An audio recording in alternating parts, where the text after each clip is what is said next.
సీదా సీదా కంప్లైంట్ ఉంది కదా. అసలు కంప్లైంట్ వచ్చి 4 రోజులైనా ఇప్పటిదాకా ఎందుకు అరెస్ట్ చేయలేదు? డైరెక్ట్గా ఇప్పుడు మా బీఆర్ఎస్ పార్టీ మా క్రిషాంకో లేకపోతే మా నల్లబాలో రీట్వీట్ చేస్తే రాత్రి 1 గంటగా చెక్కపోయినావు కదా.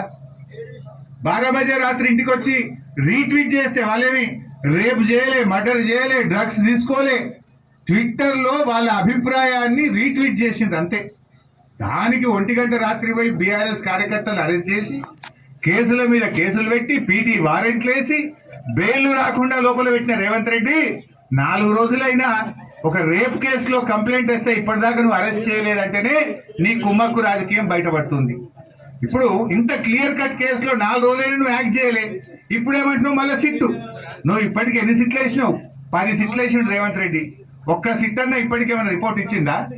నీ 10 సిట్ల రిపోర్ట్లు బయట పెట్టి ఫస్ట్. ఇప్పటిదాకా 10 సిట్లు వేసినావు రేవంత్ రెడ్డి.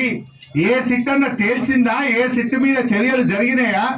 నువ్వు ఇక్కడ కూడా సిట్టు వేయడం అంటే నీరు గార్చడమే కేసును.